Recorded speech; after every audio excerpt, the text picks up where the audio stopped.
another camp that was built, and that was Sobibor. And that was a death camp? Yes. And if we had been to Sobibor, Shlomo and I wouldn't have survived more than a day, because the first thing they killed was children. They were a nuisance, and the Germans didn't want them. We were lucky. We went to our dump hole.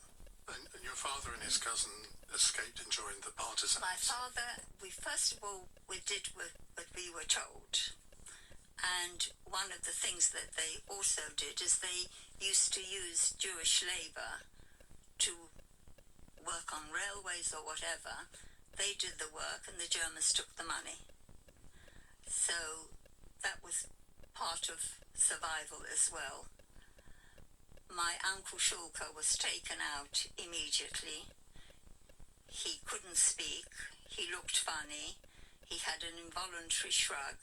And as we came into the camp, there was a well. And the well was very prominent for me for the rest of my life, actually. And people were lined up, and they took out people that they didn't want and just moved them off and shot them. You witnessed this as a Yes. small child? Yes, yes. How often do you think back to that? I never forget it. How could I forget it? They killed my uncle. Yeah. My lovely cousin Shlomo, who I looked after. They didn't know he was deaf and mute. But eventually, he was doing something somewhere, and they saw him, and I never saw him again. They were ruthless, absolutely ruthless. Gradually, most of our family disappeared, and there was my mother and I, and as I said, Shlomo, for the time that he was there. And I don't know how we survived, but we survived. But the worst thing was, in a way for me, always, losing my mother. It was apparently the last winter of the war, and I got sick, and there was no medication, and my mother was terrified. You know, she was very scared. She was allotted to work to the old man's home, and she asked the nice niece whether just for one night we might sleep in the kitchen, and he said yes. So we settled down, and my mother was very uncomfortable. She was restless, I remember. And sometime during the night, there was a tap, tap, tap on the window. So she opened the little window, and there in the moonlight was my father. And it was a very quick conversation. He said, "Haya, you must come. Tomorrow there's an action," which means the German killing squad. And she said, "I can't, Hanechka's not well." And I asked him, and he said, yes, he did say that. And he said, "Bring her with." And she said, "She'll never make it." And there must have been a patrol or something, because the window got closed, and my mother came back, and she laid next to me. I don't know how she got through that night, and I don't know how she made the decision she made. But first thing in the morning was the usual sound of Einsatzgruppen.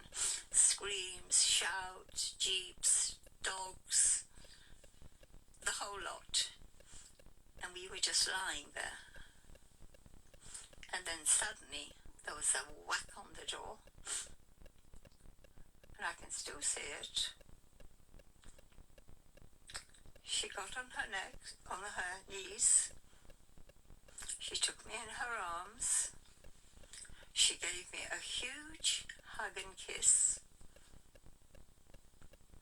and then got up, went to the door, opened it, and closed it firmly behind her. And I waited for her to come back, like she used to do. But she didn't. And there was more yelling and shouting and screaming. So I decided I would go and look for her and take her hand just the way I always did. And I got up and I got to the door, and at first I couldn't see her. There was a lot of yelling and shouting, and then I could see her. She was being lined up by the well, in front of the well, with other people, and she didn't look back looking for me like she usually did, and I didn't really understand it. So I decided that I would go and take her hand like I always did. And as I thought about it, and I'm looking at her, still wondering why she wasn't looking for me, someone yelled an order, and they started to shoot. And I saw her fall, and I saw the blood on the snow, and in that moment I grew up. I knew exactly why she wasn't looking at me, and I knew that I mustn't make a sound. I don't know how long I stood there, but I went back and put myself back on the floor, and when I came to, so I must have passed out or something, the nice niece was pouring milk into me, and I kept thinking that maybe my mother pretended to be dead. And then I thought, if she wasn't dead, maybe my father had found her, because sometimes they would find people who were not dead but injured, and he had been there the night before. So I it was self-healing almost, that she was with him. It sort of helped me. And that's Hannah Lewis speaking to me last week. Of Hannah's extended family, only she and her father would survive to the end of the Second World War. My remarkable full conversation with Hannah is available to download on Global Player. Just search for Ian Dale All Talk and you'll find it there. And after 9 o'clock this evening, I'll be joined live in the studio by the young Holocaust educator Dov Foreman, whose late great-grandmother Lily Ebert survived being imprisoned at Auschwitz-Birkenau and lived to the age of 100. And Dov will be taking your calls on the 80th anniversary of that death camp being liberated by the Red Army. Coming up in the next hour, you may want to ask a question about Holocaust Memorial Day. Our panel consists of Chi Onwara. I can't believe she's making her debut. We should have had her on years ago. She is Labour MP for Newcastle upon Tyne Central and West. She's also chair of the Science, Innovation and Technology Select Committee. Sir Alex Shelbrooke is Conservative MP for Wetherby and Easingwold, who's also the Vice President of the NATO Parliamentary Assembly. Nels Abbey is social commentator, who's the author of the satirical book Think Like a White Man, and Natasha Clark is, well, as you know, LBC's political editor. They're here to take your questions on 0345 6060 973. Do watch us on Global Player. On your radio, on Global Player, and Play LBC. leading Britain's conversation. This is LBC. From Global's newsroom at 8 o'clock, Prince William's praised the strength of those who lived through the Holocaust during an event in London to mark the 80th anniversary of the liberation of Auschwitz. We also remember those survivors who've lived with the scars, both mental and physical. Their bravery in sharing with us the most harrowing moments of their lives are extremely powerful and ensure we never forget. He was joined by the Princess of Wales. King Charles has joined world leaders in laying a wreath at a ceremony on the site of Auschwitz in Poland. Thousands of people have been returning to northern Gaza as a ceasefire holds. Earlier, Israel confirmed 8 of the 33 hostages due to be released by Hamas as part of the deal are dead. A father found guilty of the murder of his daughter after claiming to have stabbed her in a play fight will be sentenced next month. 50-year-old Simon Vickers killed Scarlett Vickers at their home in County Durham last July.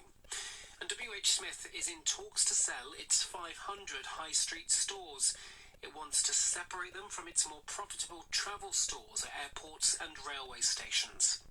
In the city, the FTSE 100 has closed at 1 point at 85.03. The pound buys $1.24 and €1.18. LBC weather, cloudy skies across much of the UK tonight, outbreaks of rain and showers and a low of 1. From Global's newsroom for LBC, I'm Daryl Jackson. This is LBC from Global, leading Britain's conversation. Cross Question with Ian Dale. Hello, a very good evening. It's 2 minutes past 8 on LBC. Welcome to Monday's Cross Question. On our panel, sitting to my left, is Chi Onwurah, who is Labour MP for Newcastle upon Tyne Central and West. I've never heard of a constituency having Central and West in its name before. Well, they make up their minds. It's the best constituency in the country. Of course That's it is. all you need to remember. She's also the chair of the Science, Innovation and Technology Select Committee. Next to her is the remarkably svelte Sir Alex Shelbrooke, a sentence he never thought he'd hear me say. Conservative MP for Wetherby and Easingwold. He's also the Vice President of the NATO Parliamentary Assembly. Next to me, on my right, Natasha Clark, LBC's political editor, and next to her is Nelson Abbey, social commentator, who's the author of the book Think Like a White Man. It does say he's satirical book. I think you get a bit of flack over that, don't you, when people don't realise it's actually satirical. Yeah, they think I'm dead straight serious. Yeah. Well, we might talk about that a little bit later. Lots to talk about tonight, so do get dialing 0345 6060 973. But then again, who dials nowadays? Press the buttons. And you can watch us on Global Player. Call 0345 6060 973. Tweet at LBC. Text 84850. Cross Question with Ian Dale. This is LBC. Well, let's start off with a text question from Janine in Bishop Stortford. What are the most important lessons from the Holocaust for our modern age? Alec. So, the Holocaust is something that has to always be treated with respect. And I have, over the years, most of my parliamentary team, I have gone to Auschwitz-Birkenau with the Holocaust Educational Trust. And I thought it was important for people who wanted to work and be involved in politics to understand where unmitigated power against a background of hatred and spin effectively will lead to. And I think in the modern era, I think you see exactly the same situation now playing out with Putin. Putin's essay of July 2021 was very similar to Mein Kampf. He picks on the Crimean Tatars, and there's some evidence that there's been a complete almost genocide of those Tatars in Crimea. Of course, we can't get in there to verify that. He talks about wanting to expand the Russian Empire, uniting the tradition or historic Russian-speaking people. So I feel that one of the reasons it is so important to recognise why 6 million people were murdered by the Third Reich is because history can repeat itself. Indeed, I would argue that to some extent it is being repeated by Putin and his aims, and that we must be aware of that because we must make sure we stand up to it with full force. And I think that the worst thing any society can do is to let people forget about some of the most heinous crimes times in what is effectively the modern age. I think one of the other things which we shouldn't forget, and I'm not diminishing the fact that 6 million Jews were killed, but there were other people that were killed as well who on this day don't often get a mention. Gypsies, homosexuals, disabled Absolutely. people. What lessons do you draw from the Holocaust for our modern age? Well, you mentioned gypsies and disabled people, and those who weren't Jews who died in the Holocaust. And on Saturday, I joined the Roma community of Newcastle in commemorating the 200 to 500,000 Roma and Sinti peoples who died, who were murdered in the Holocaust in concentration camps. And what was for me was very particularly moving was seeing, it's a relatively new community in Newcastle. It's a very vibrant community, but the respect that they had for their history and the desire for, that's often called the forgotten Holocaust, the murder of hundreds of thousands of Roma people, the desire that they have for that to be recognised. And also to the point of what the lessons are today. It did not start with the concentration camps and the industrialized murder. It started with the dehumanization of people, of making people not like us. And that's something that the Roma are experiencing. It's something that we've seen with the rise in anti-Semitism. So again, Jewish people are experiencing that. We see the rise of Islamophobia, and we also see it, with how people are treated and referred to on social media. So for me, I grew up knowing about the Holocaust, knowing I could have cited the figures of 6 million died as a teenager even. But what really made a difference to my understanding of it was reading Primo Levi's If This Be a Man. And it's interesting to note that that was initially published just after the war ended, and it didn't get, I think it sold 400 copies or something. It didn't get a readership, but for me, it's witnesses, hearing from witnesses. And there's 80 years now since the liberation of Auschwitz, so there are fewer and fewer witnesses. So it's keeping the witnesses' testimonies and memories and their words alive and known, because that is how we fight dehumanization. Because when you listen to somebody, when you hear their thoughts, you know they're human. Nels? For me, the first thing I take away from it is the mantra of never again. Never ever again. But it has happened since, hasn't it? Well, but I take that mantra away from it in terms of my thinking. You're right. Of course, we've had the Rwandan genocide. There's been other issues or so. Exactly. But to me, the thing I took away from it, the defiance and the steadfastness in face of absolute dehumanization and industrialized murder, and then the ability, watching, say, for example, the Jewish people, the founding of the State of Israel, so on and so forth, and so watching them bounce back from that absolute, unmitigated, unbelievable tragedy. Actually, it's not even a tragedy, atrocity of unbelievable magnitude or so is something that I've always admired, and something I would admire, but to the day I die. But the concept of never again is something I take into all of my thinking. So the absolute rejection of ethno-supremacism of any form or fashion is something I really take away. I'll give you one example of it. And she just mentioned dehumanization. It dawned on me this morning as I was reading stuff about Colombia, or so, for example, Trump deporting people to Colombia and getting some sort of trade or whatever, etc. It dawned on me that I've never seen a positive portrayal of Colombian people in my life. Ever. So it's part of that actual dehumanization. Once again, too, I remember there's a great documentary called Real Bad Arabs, where it talks about how Arabic people were dehumanized over successive periods of time or so, in movies or so, where they're considered a bad person.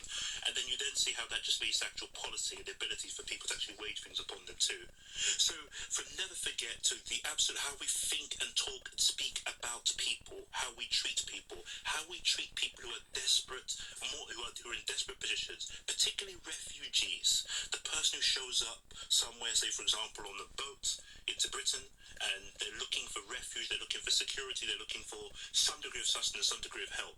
How we treat those people, the nothings of society, the absolute dehumanized people of society, how we how we actually treat them and how we respond to those sorts of situations is what I take away from the story of the Holocaust or so, and of course the triumph of the comeback or so. Because again, if there's a great thing that came out, well, there's nothing great that came out of the story or so, but the ability to see people actually pick themselves back up, get back on their feet, and take things forward from there is something that I completely admire. But at the root of all of it, also for myself as a black person living on this planet, so is historically aware, the concept and the defiance of never again is something that inspires me and will always do so. Natasha. Yeah, I agree with you, Nels, on language. I think, my main takeaway is that we, as, journalists and working in the media, should be really, really careful with what we say and be really, really careful with not pushing that boundary too far. And, as journalists, we can be guilty of maybe sometimes trying to push people into saying that. Politicians to be careful? But I think both, because I think sometimes, we can, as the media, want things to be, punchy and exciting and interesting and spiky and sparky and create debate. And of course, that's what obviously happens in the House of Commons day in, day out. And I'm not saying that that's not a good thing. Of course it is. But we should be careful with our language. I think that's my main takeaway. And also just to shine a light, because people don't want to see this, and people didn't want to see this. And some of the coverage that I've been reading today, which I've been really taken with, which is sort of hearing from the people that were trying to tell the story of the Holocaust, but that nobody wanted to listen at the time. And I don't know if you've seen the Lee Miller film that was out a couple of months ago, which was the Lee Miller, the photojournalist that went into Auschwitz, and she was one of the first photojournalists in there, and she couldn't get her photos published because when she came out, nobody wanted to see it. I think that is interesting, because thinking back, I don't remember being aware of the Holocaust until I was about 15. And that was only because there was an American drama series on television that you might recall, Holocaust. It was very sort of schmaltzy soap opera, but it was horrific as well. Meryl Streep, she was in it, wasn't she? Yes. And it was a 6-8 parter. And I remember thinking at the time, why don't I know about this? Okay, I was only 15, but we didn't learn about it in school. And I wonder whether the coverage of it over the last 30 or 40 years has meant that new generations know a lot more than my generation did, which, I grew up in the sort of aftermath of the Second World War. My primary school, games in the playground were all dominated by the Second World War. It sounds ridiculous. We all pretended to be Spitfires. Well, I happen to know about it because my foster mum was German Jewish. So I happen to be. So I was raised in that sort of in the backdrop of it, or so. So we understood it. It was very, very clear to us from very, very early on. So songs like "We'll Meet Again," for example, would make her break down crying. Yeah. So it was very, very clear to me from an early age. And the concept or the anti-racism that I often, some people might say I spew or so, or the positions I take or so, actually permeating from that. Even meet my biological mum today, she doesn't talk about racism at all, but my foster mum was very, very clear to us that yes, Lisa, you must be firm, you must stand tall, you must actually make sure that when you see other people being put through situations, it's not your job to keep silent. The silent person is a collaborator, so you must actively take a position against the person who's actually being downtrodden at any given time.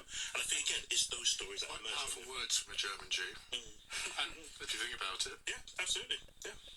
I think, how did we learn about it? And I think this is where the responsibility, and it is a heavy responsibility within filmmakers, etc., to tell the story. And I was 17 in 1993, and that's when I think Schindler's List came out. Exceptionally powerful film. When you read about how Steven Spielberg wanted to make that, doing it in black and white, and for me there's two moments stand out in that film, and one is the girl in the red dress. That was the moment where in this black and white film you have this young girl, probably about 5 or 6, walking down the streets with her parents, and she's in the red dress. And then later on in the film you see that red coat, actually I think it was, in the pile of bodies that they're taking out. That humanised it. The second part of the film is when they all get herded into the showers / gas chambers, and you don't know what's going to happen, and then the water comes on. So I think painting that picture of this was how horrific it is. Now there have been further films made later on, and this level of education I think is important. Now something like Schindler's List is over 30 years old. There have been more modern films made, but I think the medium of film, the media of filmmakers, is a very important way of getting these lessons across. But we must make sure that they don't start to be seen as things which happened a very long time ago. Yeah. That, other war films we've seen from the 18th century or areas like that, we must make sure that there are lessons here today and relevant today, because I still believe that we can describe this as something that happened in the modern era. Well, I think that would say that the lesson, if you like, or one of the lessons, is always to take the lessons that we learned from the Holocaust, no matter how many decades ago it is, because the memories of the survivors are fading. They're coming to the end of their lives, and we have to be able to take the lessons from it without having their direct testimonies in a way. I think the point about the media, covering it, because as we've said, they've spent, I think from the 40s to the 80s, there was very little coverage of it. There were, I think, as I said, Primo Levi's book was one of the first, and it didn't get the readership it deserved until later. So that thing about making it always human, which is what film and media can do when those who actually lived through it are no longer with us. But the critical, seeing these as people who are like us and not people who far away that it happened to, whom we and it's that humanisation. It is that the girl in the red coat was the moment where you could humanise what was going on. Well, and also, do you remember that marvellous moment on that slide with Esther Ransom? Oh, Oh my God! Every time I see that, by the way, the film that Natasha mentioned is called Lee and stars Kate Winslet as the American war photographer Lee Miller. So highly recommend that. Right, we'll move on to some other subjects in just a few moments' time. It's 17 minutes past 8. This is LBC. That was the travel. Now the weather. Chris. Thanks, Sarah. A chance of rain today, with low pressure bringing some cloudy patches and some showery spells later in the day. If an Audi's on your mind, now's the time.